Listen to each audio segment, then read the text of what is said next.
नमस्कार, मैं हूं आपके साथ डॉक्टर शुभेंदु ठाकुर और आप सभी का बहुत बहुत स्वागत है एक बार फिर से हमारे इस बेहद खास कार्यक्रम में। एक नई जानकारी के साथ उपस्थित हूं और ये जानकारी निसंदेह आपके लिए बहुत प्रतीक्षित जानकारी होगी, क्योंकि आप सभी ये चाहते थे कि मैं राहु और केतु के परिवर्तन की बात बहुत जल्द करूं।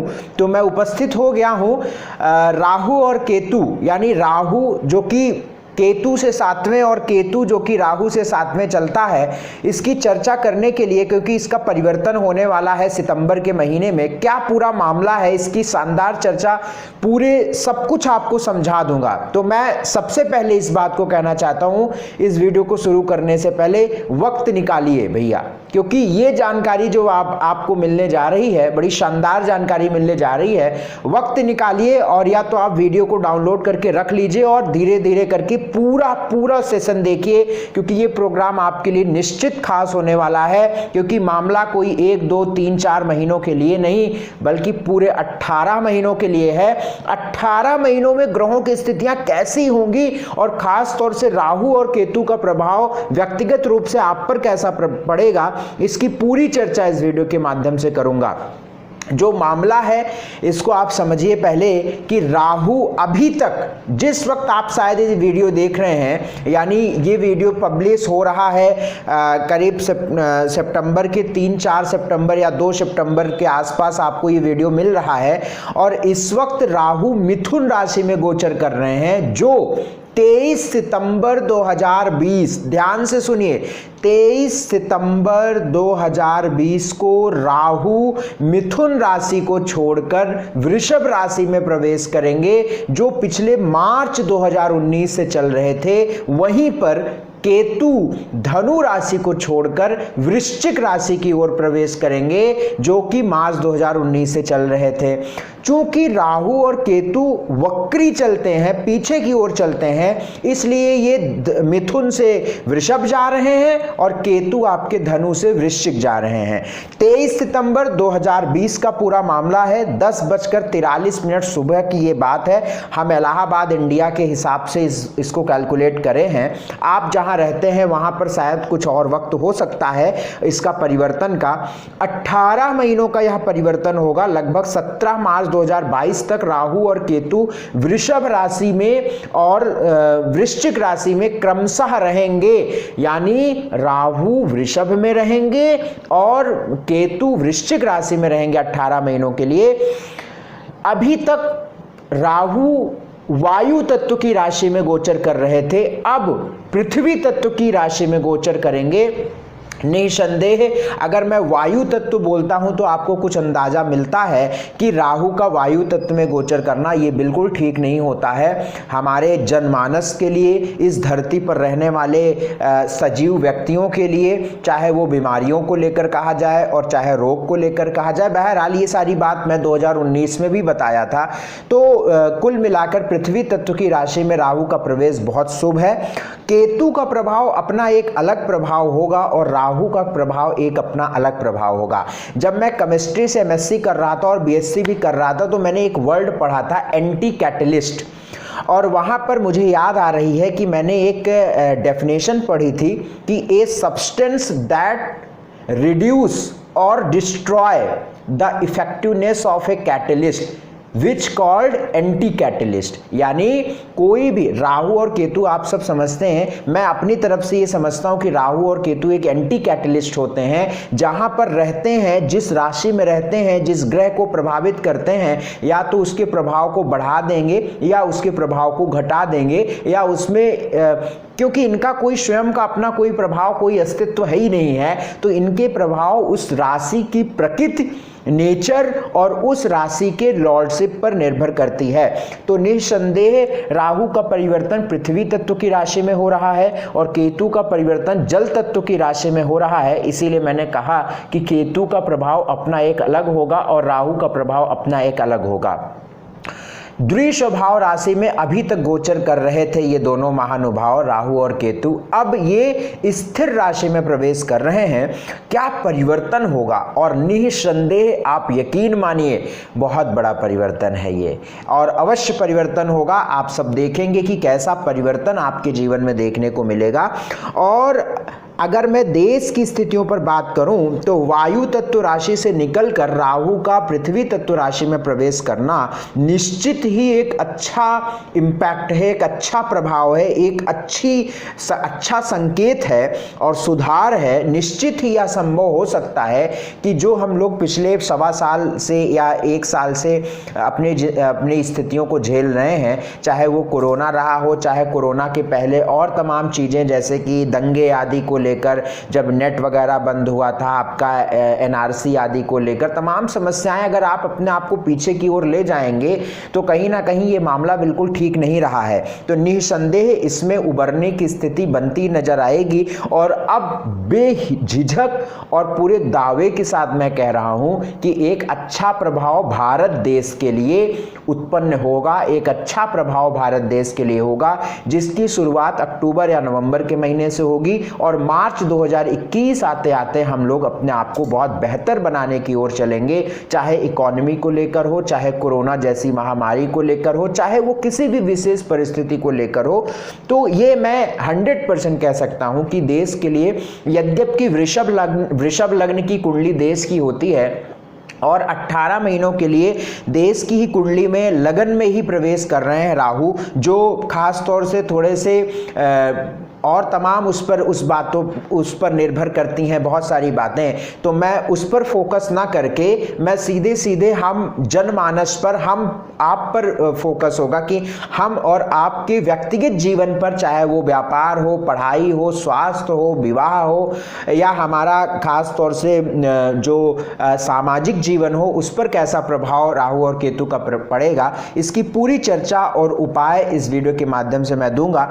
लेकिन एक वर्ड में मैं बात कह सकता हूं कि देश के लिए ये बहुत अच्छा परिवर्तन होगा, इसमें कोई संदेह नहीं है। हां, और बातें भी निर्भर करती है। अब जैसे लग्न में राहु चला जाएगा देश की कुंडली में, तो हो सकता है कि राजनीतिक कुछ बहुत बदलाव आ जाए, कोई और बदल जाए, या कुछ और बात मैं बहुत स्पष्ट नहीं बोलूंगा, लेकिन कंफ्यूजन, भ्रामक स्थितियां या अन्य देशों की तरह कुछ खींचतान या तमाम और चीजें भी, उस पर और ग्रहों का भी रोल होता है। इसलिए मैं सिर्फ राहु और केतु पर ही बहुत बड़ी बातें नहीं कहूंगा, इसके लिए मैं आपको समय समय पर बताता रहूंगा इस वीडियो के माध्यम से। तो जितना हो सके आप तुरंत सब्सक्राइब करके रखिए, क्योंकि यहां पर कुछ चीजें आपको बहुत ही तार्किक और बहुत सटीक मिलती नजर आएंगी। तो तुला राशि वालों के लिए क्या रहेगा परिवर्तन राहु और केतु का, बहुत ध्यान से समझिएगा कि ये परिवर्तन निस्संदेह बहुत अच्छा है। काम में चली आ रही रुकावट खत्म होगी, कुछ नए रास्ते, नई शुरुआत देखने को मिलेगी, क्योंकि राहु अब आपके भाग्य स्थान से निकलकर 8th हाउस में चला जा रहा है और 8th हाउस में राहु का इम्पैक्ट बहुत अच्छा होता है। और चूंकि लग्नेश की ही दूसरी राशि में राहु, यानी आपका लग्नेश शुक्र होता है तुला राशि वालों के लिए, और शुक्र का जो दूसरा घर होता है वृषभ होता है, और वृषभ में ही राहु प्रवेश कर रहे हैं। तो मैंने शुरू में एक बोला था कि कोई भी ग्रह नहीं, राहु और केतु में यही होता है कि वो जहां पर बैठते हैं या तो उसको बढ़ाएंगे या तो उसको घटाएंगे। ये डिपेंड करता है कि उस भाव, उस राशि की प्रकृति क्या है। तो मैंने ये बात पहले ही आपको बताई थी कि 8th हाउस में राहु शुक्र के घर में तुला राशि वालों के प्रवेश कर रहे हैं, तो ये शुक्र के अनुरूप काम करेंगे। और शुक्र लग्नेश है, आपका मुखिया है, तो शुक्र कभी भी गलत काम कराने नहीं देगा। तो एक अच्छा परिवर्तन है, बहुत तेजी से आप आगे अब बढ़ेंगे। नवंबर के महीने से शुरू होगी ये यात्रा, मार्च आदि में आप अपने आप को बहुत बेहतर बना सकते हैं। हाँ, मेहनत तो आपको बहुत अभी करनी पड़ेगी। धन आएगा, लेकिन वाणी दोष भी आएगा। मुंह गले ससुराल से समस्या आपकी बढ़ेगी। मुंह गले और आपकी ससुराल, आप फीमेल हैं या मेल हैं, वो आप अपनी तरफ से ले लीजिएगा। 18 महीने ध्यान करके चलना है। वाहन भी बहुत ध्यान से चलाना है। इन 18 महीनों में प्रॉपर्टी, जमीन आदि आप बना सकते हैं। केतु की दृष्टि जो है वो 10th हाउस पर पड़ रही है, तो ये थोड़े से पिता को कष्ट दे सकती है, पिता के स्वास्थ्य में समस्या दे सकती है। तुला राशि वालों के लिए एक उपाय हम बताते हैं। अंधों को भोजन आप देते रहिएगा, अंधों को, हैंडीकैप्ड को आप भोजन देते रहिएगा, महीने में 2-3 बार दे दीजिएगा।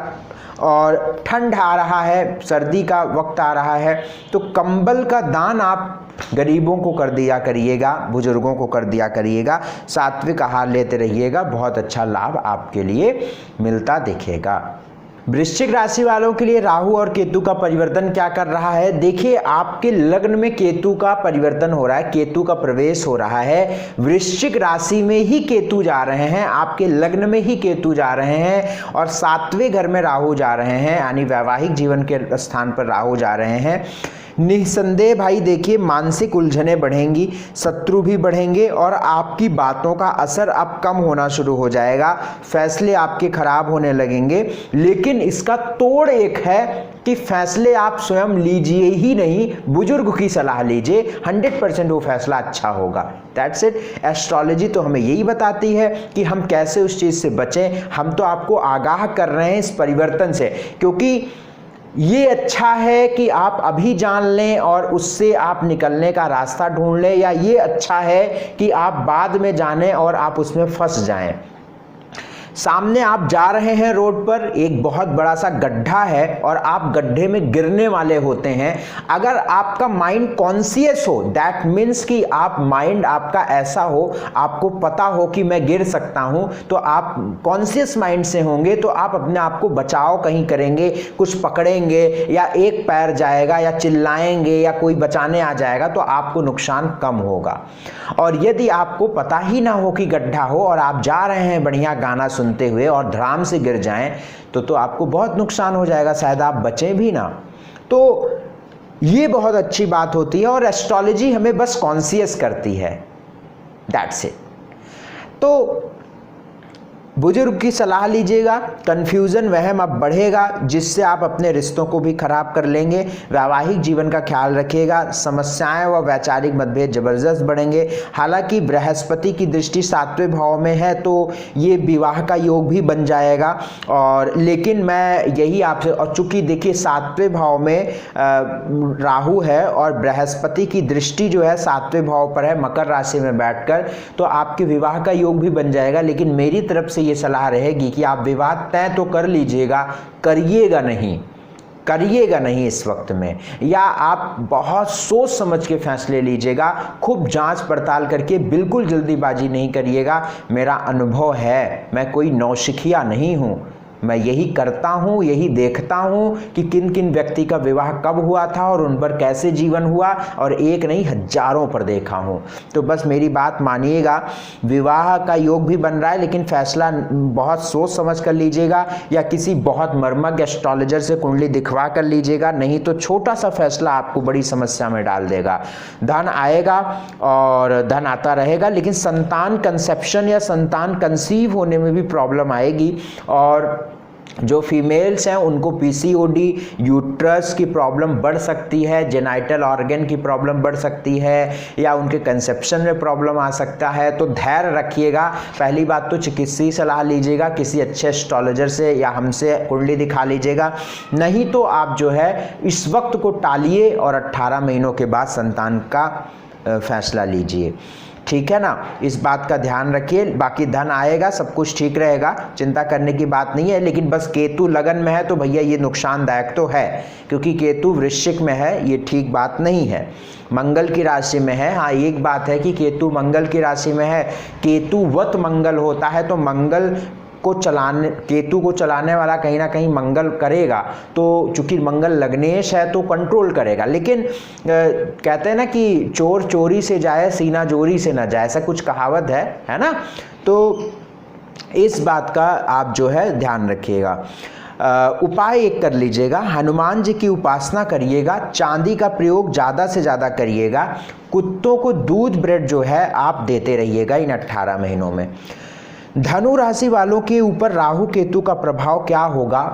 बहुत अच्छा प्रभाव होगा, बहुत अच्छा प्रभाव होगा। ये आप समझ लीजिए कि इस बात को आप समझ लीजिए कि आपने एक चिड़िया है, एक तोता है, और तोते को अभी हाल में ही आपने पकड़ा है और पिंजड़े में रख दिया है और वो रहना नहीं चाहता है, और आपने 2-3 दिनों के बाद उसको निकाला और छोड़ दिया, और वो कितनी तेज से उड़ता है आकाश में, उसी प्रकार से आप खुद को महसूस करेंगे कि यार किसी ने मुझे खोल दिया और मैं आज़ाद हो गया, और इतना बधा बधा महसूस कर रहा था। चाहे वो आपका व्यापार हो, चाहे वो आपकी नौकरी हो, चाहे वो आपका स्वास्थ्य हो, चाहे वो आपका वैवाहिक जीवन हो, निसंदेह अच्छा परिवर्तन है भाई। लग्न से केतु हट जाएगा, सप्तम से राहु हट जाएगा, शानदार परिवर्तन है, आगे बढ़ने वाला परिवर्तन है, अच्छा परिवर्तन है। संतान का सुख मिलेगा, प्रॉपर्टी जमीन आदि से अच्छे परिणाम मिलेंगे।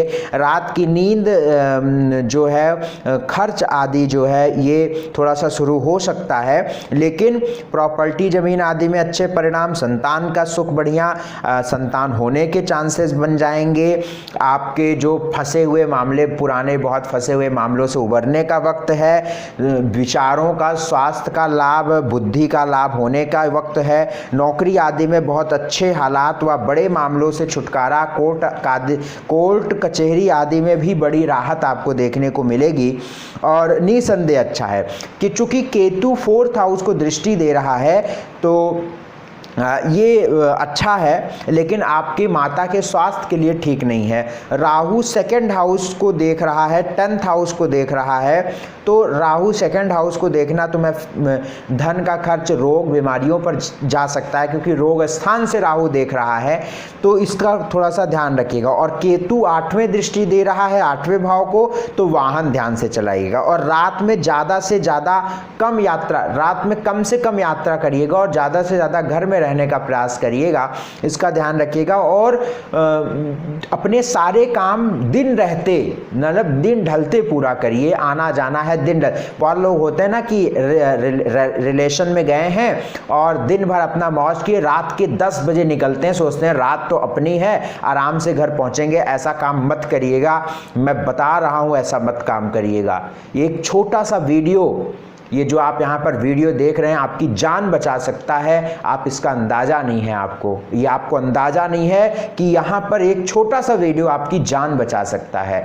तो मैं आपको बस इतना कहूँगा, रात में आप यात्रा बहुत कम करिएगा, जितना हो सके दिन में यात्रा करिएगा, क्योंकि केतु आपके 12वें घर में है। आपके रास्ते में, अब मैं क्या बोलूँ, रास्ते में डॉग्स आएंगे, रास्ते में प्रॉब्लम आएगी, आपकी चीज़ें गड़बड़ होंगी, तो बस आप इतना समझ लीजिएगा।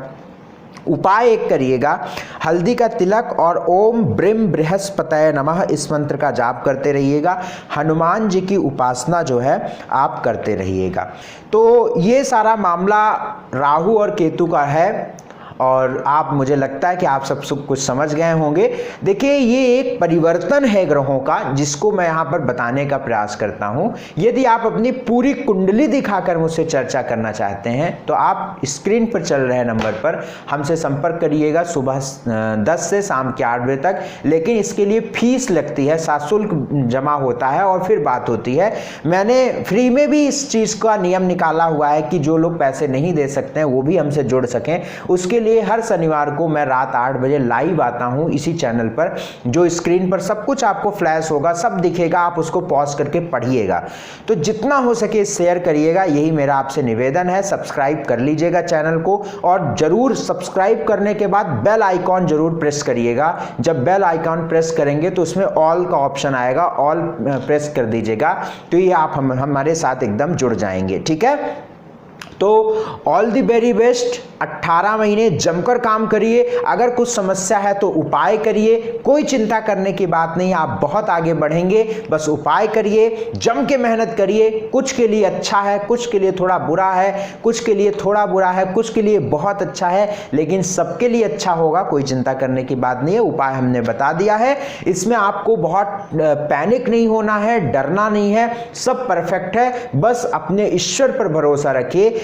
अगर हम यही कहते हैं कि ईश्वर के अधीन होते हैं ग्रह नक्षत्र, अगर हम ईश्वर के शरण में रहते हैं तो ग्रह नक्षत्रों का प्रभाव हम पर कम पड़ता है, लेकिन पड़ता जरूर है। तो मार्गदर्शन हमने दिया है, इस मार्गदर्शन को फॉलो करिएगा, और विशेष सलाह के लिए आप हमसे अपॉइंटमेंट लीजिएगा।